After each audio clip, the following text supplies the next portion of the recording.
Law Simplified with Justice is anchored by Justice Maduforo. Tice Madox Solicitors is results-oriented, but with a distinctive approach tailored to our clients' needs in our specialist fields: immigration law, criminal law, employment law, commercial law, family law, and contracts law. We are well equipped in our litigation and advocacy for the benefit of our clients, corporates, and individuals. Why not visit us at 5 Oakfield House, Oakfield Road, Ilford, London, IG1 1EF. We are just 15 minutes from Liverpool Street Station. Tice Madox Solicitors. Try us. We are professional. Hello, ladies and gentlemen, and welcome to Law Simplified with Justice. Your usual regular host, Justice Maduforo. I am a solicitor of the Supreme Court or Senior Court of England and Wales. I'm also a barrister and solicitor of the Supreme Court of Nigeria. I am also a police station and a magistrate court duty solicitor, accredited under the legal aid agency, under the Ministry of Justice through the legal aid agency to provide and represent you at the police station for any crime whatsoever you find yourself. That simply means that I'm an expert in criminal matters. Ladies and gentlemen, that takes me on to discuss and to also let you know the areas that I specialize in so that you can take advantage of this. And I'm sure those of you who are regular viewers of this program understands that clearly.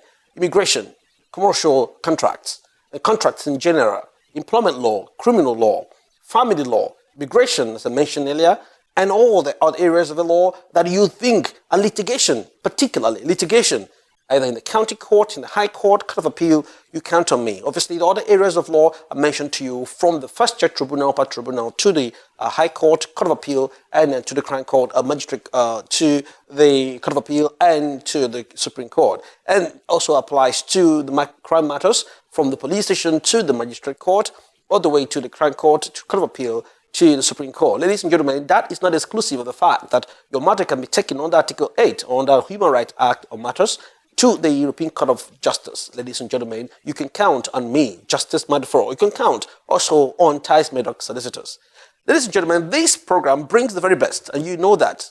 And what I discuss in this program are bullet points. They're not the real issues. If you want to flesh it out, then that's when you take the numbers on the screen and come to the office to seek proper legal advice for me to advise you accordingly in respect to your matter tailor-made. That takes me to give you the disclaimer that whatever I say on this program or my discussants, whoever I bring on this platform, they are not legal advice. They are just our opinion, because you cannot rely on it and you must not rely on it, so that you can now come to the office and take proper legal advice before you can rely on what I have advised you at that stage, not on this program. I have brought areas and discussed them on YouTube. They are there for you to watch. You can also take advantage and go to our website, ticemadox.com, and also our Facebook page, Tice Madox Solicitors. And also, you can also check us out on Twitter, Tice_Madox. You can add us on Twitter and follow us, ladies and gentlemen. And more especially, go to our YouTube and subscribe to our TV station, Law Simplified TV, and subscribe to our TV stations, and also watch other programs which we have also put out there. Ladies and gentlemen, you know that I'm solid when I take on your matters. Most of you are testimonials to the fact that works I've done for you and advice I've given you, they are on point. And you know that I'm thorough, you know that I'm ferocious, you know that I'm determined, you know that I stand with you. Whenever I take your matter, immigration, criminal, employment, I will advise you on black and white. I will tell you the position of the law, technical areas need to be done, how the matter need to be achieved, and success most especially guaranteed. And more especially, you will be properly informed. Today, I will be discussing immigration. The last discussion I had here, I introduced this topic I'm going to carry on discussing today. I discussed deportation. Today, my topic today will be deportation part 2. Deportation part 2, obviously in immigration.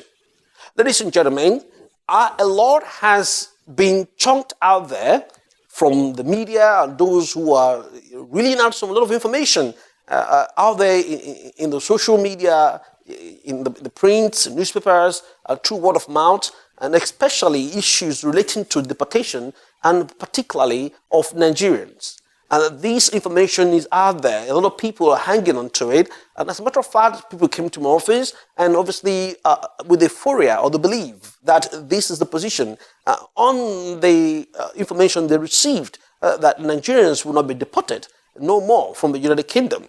And this is really disturbing because such information never emanated from the courts of competent jurisdiction in this country. It never emanated from the parliament or the amendment or repeal of the laws. It never came from the Secretary of State in its discretion to apply, amend its policies and guidances.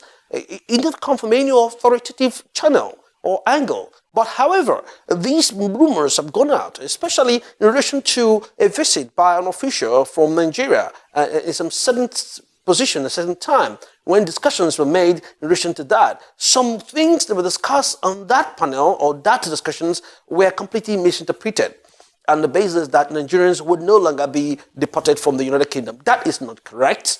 Because as long as I'm a practitioner in this sector, and I have always been following the trades and repeals, following the amendments of the bills, following every kind of consultation, either raised by concerned authorities or by concerned groups, or by the governments or by Home Office, or be by anything at all, any consultation, any policies to amend the guidance and policies. I've been following that, and I've not come across a consultation to amend this rumor going on there. That brings me to a conclusive decision, and you can authoritatively take this, that is not correct. Nigerians, indeed, any other country, once you are not a British citizen, and even in fact, in some certain circumstances, you could even be deported as a British citizen. That's a different topic another day. That depends on if your offense you committed is so serious, and the process to revoke your British citizenship has commenced and fulfilled, and the length of appeals of that decision have come to conclusion. That's a different topic for another day. But however, if you're not a British citizen, you're not a British citizen, you could be deported. Even if you're a EU citizen and you commit an offense and your stay or your presence in the United Kingdom is not for public good, you will be removed, ladies and gentlemen. You will be excluded from the United Kingdom. In some certain terminology referring to the EU citizens, you will be excluded from the United Kingdom. Ladies and gentlemen, this is because each country has got its own rules, set of rules, policies, guidances, laws, and parliament regulating their territory. It is a sovereign country, just like your country, just like America, Canada, Nigeria, Ghana, Ivory Coast, any other country, Mali, Zimbabwe, Zambia, any other country you can think of, Spain, France, all of them. They're all sovereign countries, which means that they have the mechanism and the right to regulate their territory, either economically, security-wise, immigration border-wise, whatever thing, education and rest of them. It is completely within the exclusive rights of the country to regulate their borders, regulate their citizens, regulate their doings and dealings, even with other countries in bilateral relationships, ladies and gentlemen.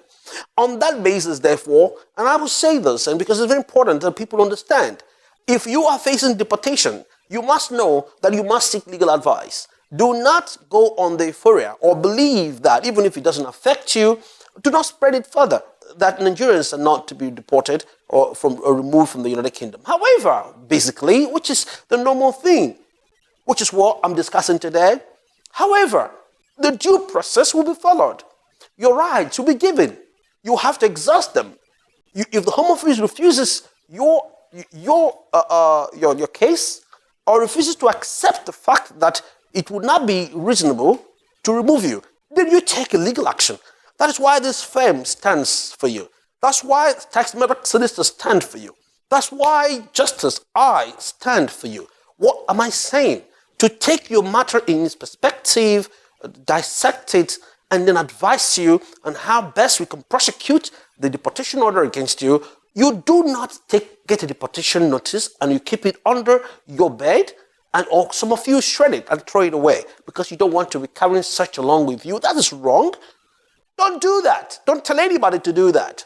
Because once you've been served the deportation order, it is from the country that have the power, the authority to regulate its immigration borders. And you must obey it. And they've given you the opportunity to either judicially review it or appeal it. In certain circumstances, you'll be given right of appeal. And so you don't sweep it under the carpet and walk away. Simply because why should they remove you? Why do they think they should remove you? Those questions are for your own personal consumption.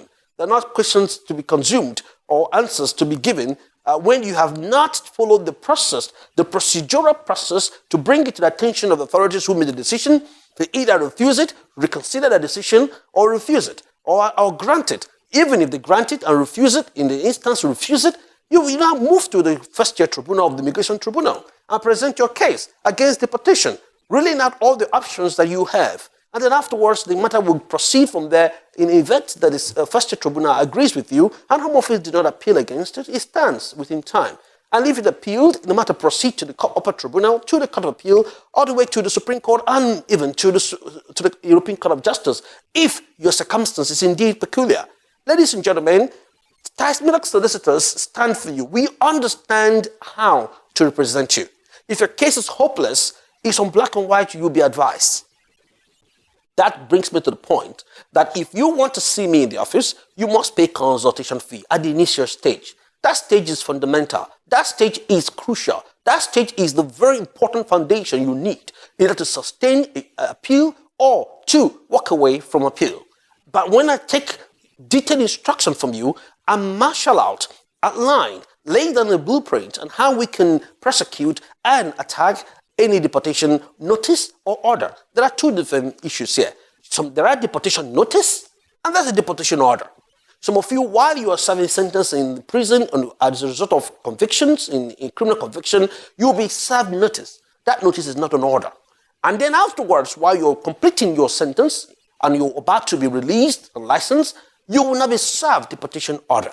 That means that from the moment you receive the deportation notice, don't sweep it under the carpet, attack it. Begin to attack it, and by taking proper legal advice as you go along the way, irrespective of your nationality. Irrespective of your nationality, irrespective of where you come from. Ladies and gentlemen, you must take proper legal advice when you take decisions, and in respect to issues like this. And I said to you before, the last program on the first part of deportation, deportation is different also from removal. So deportation is quite different from removal. In this instance, courts have been given so many interpretations and decisions in respect to deportation of foreign criminals. Now, remember I also said to you on this program, I keep saying that laws are intertwined. No law is exception of the other. No law is completely different from the other. From the same source they come out in terms of your rights on the fair trial and proper determination and exercise of discretion by those authority organizations who are making decisions against you. They must infuse discretion.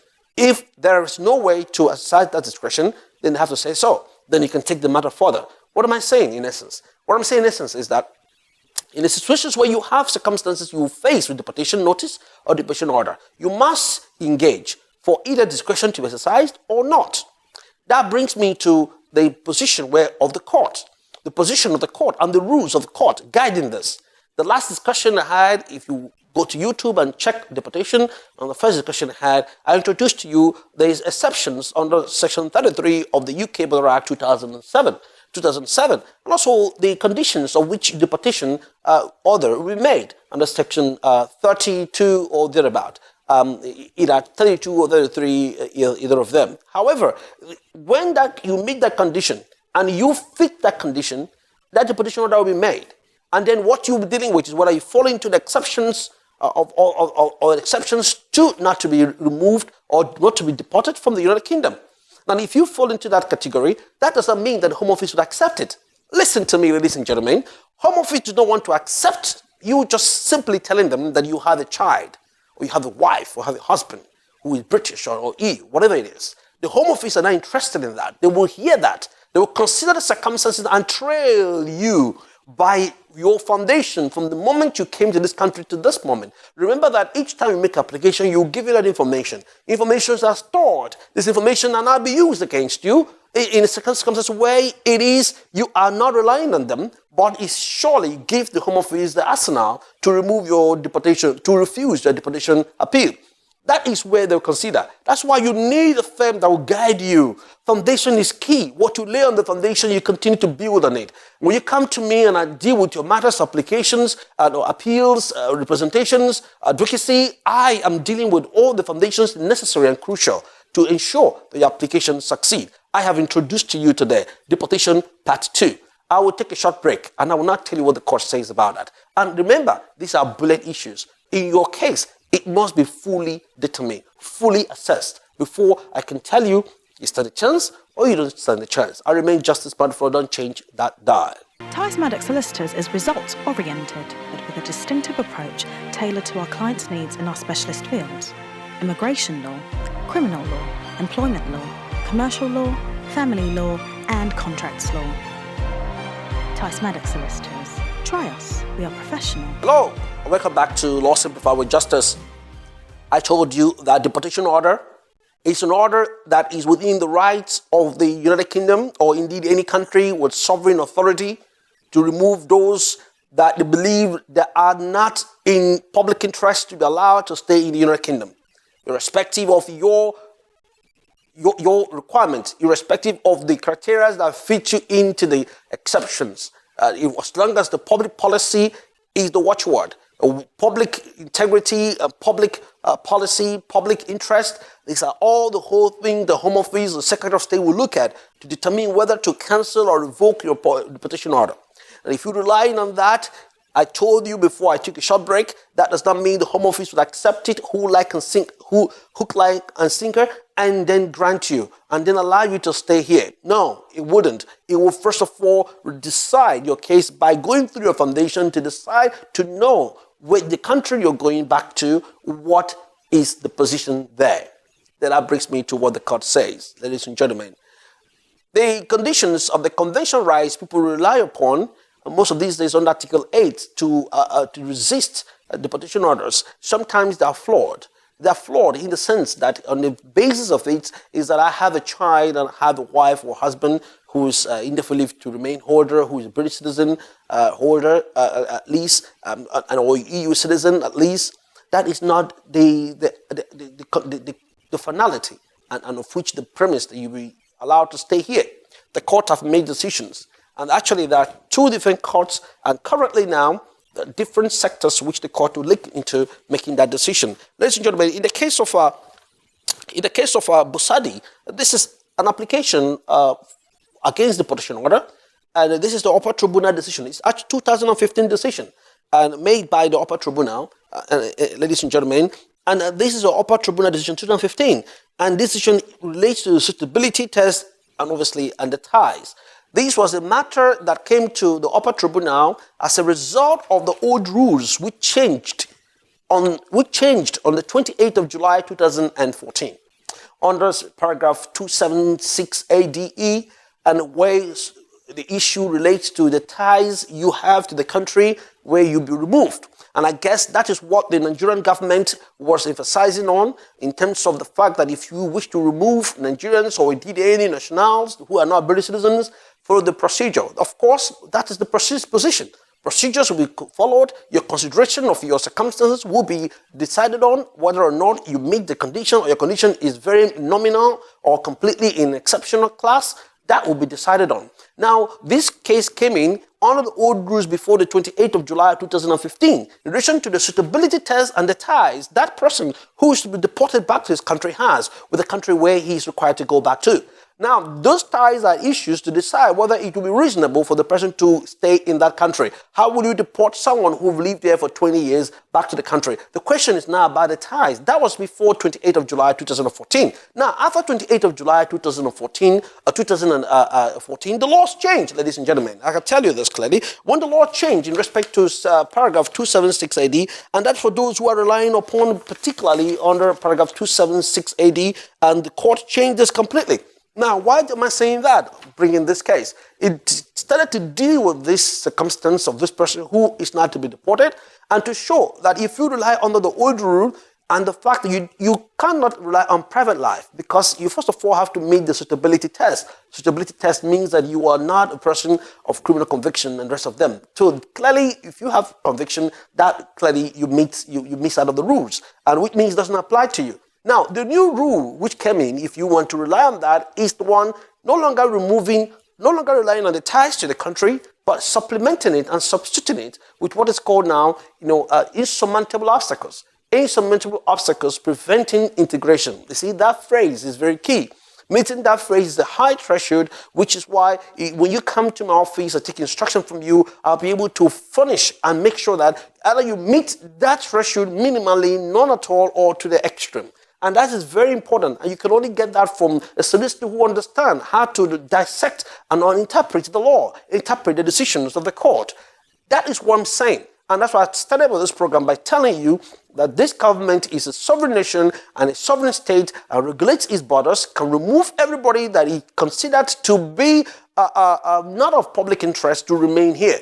And public interest is in respect to not the fact that you can no longer commit the offense anymore. No, it's a result of the fact you've already committed it. You see, that's why I told you before that we must make sure, first of all, you avoid to be convicted criminally.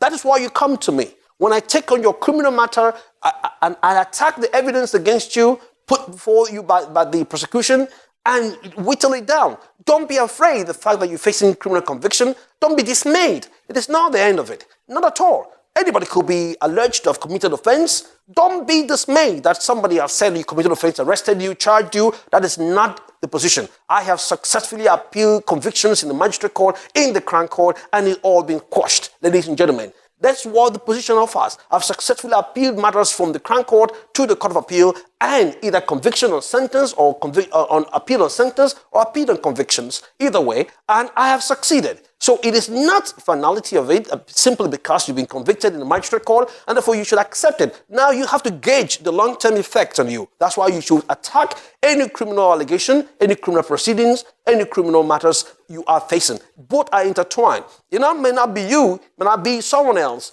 You have one way to channel them to Tice Madox Solicitors to assist them untangle their matters. In criminal matters, you must pay me privately to deal with your matters. That's why I put my touch, I put my signal, I put my signature on representing you, and it's going to be a privately funded matter, not legal aid in that respect, ladies and gentlemen. I said this to you before, and that's why I said suitability is important. Make sure you don't fall into that class. And in respect to your private life, they do not stand the ground at times in deportation matters. It must be completely different. Now, this is what the court said. This matter has moved on and on and on and on and on in deportation matters. Now, especially in respect to Section 98B, 94B of the Nationality, Immigration and Asylum Act 2002, where this matter has come before the Court of Appeal. This matter is in the Court of Appeal. At this point in time, as I'm speaking to you today, this matter is going to go to the Supreme Court for interpretation under Section 94B of the Nationality, Immigration and Asylum Act 2002. As I said to you, this is a Court of Appeal 2015 decision in respect to deportation. Now, Lord Denny, in his usual charismatics, I quote him now, he said he's not concerned about the public. He's not concerned with the law. What he's concerned is with justice. This is Lord Denny quoting now. I'm quoting Lord Denny now. He's not concerned with the law. He's concerned with justice. What do I mean by that? It means that the law is there. But the question now is that with the justice you will get. So law and justice are not the same. Tice Madox Solicitors are not concerned with the law. We're concerned with giving you justice. And that's my name. We're concerned giving you justice. We're concerned to making sure that you're not unnecessarily deported back to your country, where you will suffer torture, you will suffer abuse, you will suffer dehumiliation of your person, where you suffer persecution, where completely it will be unreasonable for you to go back there.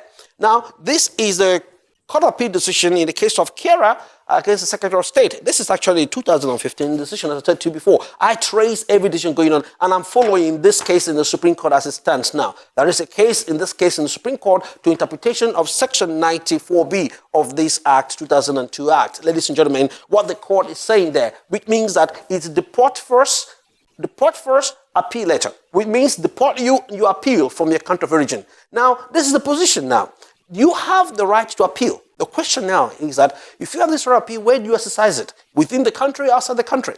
Now, this Section 94B gives the Secretary of State the power to certify your human rights claim and giving you that right to appeal, but from outside the United Kingdom after you have been deported. Obviously, you know there's difficulty. The court has been able to interpret and discuss the difficulties it will pertain to you as the claimant or the appellant in respect to you appealing from the country. Whether this affects Section 6 of the Human Rights Act, which is the right to fair hearing, whether that affects it. Remember that when you've been deported, you're no longer giving instruction to your solicitors face-to-face. It's got to be ordered email, it's got to be over the telephone, and appealing that. That doesn't mean your appeal cannot carry on while you're there. But there are certainly serious issues. Now, let me tell you this, because why the court may not have granted that, but it's now to be decided by the Supreme Court as to whether or not this section affects the right to fair hearing under Section 6 and Article 6 of the Human Rights Act of the European Convention of Human Rights. Ladies and gentlemen, I am solid when I take on your matters. And when I tell you your matter is not going anywhere, take it from me, because I am thorough. I will apply the case laws, apply the rules. Remember that my position is to give you justice, not looking on the law. Because if the law, look on the law, I'll be able to tell you can't. But giving you justice, we take into account the circumstances and be able to fuse a better, solid litigation. But I will present a litigation that can stand the test of scrutiny, that can stand the test of litigation. If I present to you a case and I will tell you whether it can stand the test of litigation, I do not prosecute matters that doesn't stand the test of litigation. As long as I've advised you, there's a position. In certain circumstances, I may not take it further. If I have classed it not to be worth prosecuting in litigation, and then you'll be able to know how to take your matter to the next stage, or look for an alternative which I'll present to you. But most importantly is to come and seek that better representation, that better advice you need to tailor in all factors and see how we can represent you better. This is what the law says. Paragraph 399 or 398 of the immigration rules have also spelled out the conditions where you can fall in and how deportation can apply. This is a position.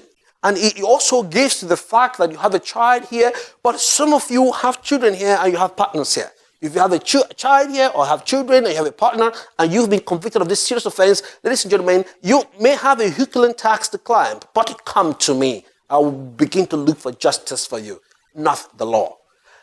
Ladies and gentlemen, time is not on my side. I wish I could go on and on. But remember, I said this to you. I do not present my facts here. I do not present the issues here. I do not present the flesh here. This is skeletons I present to you. This is just bullet points I give you. You take it when you come to my office. You'll be rest assured that you'll be advised completely. And you now make a decision that is in your best interest. Of course, advice will be in your best interest.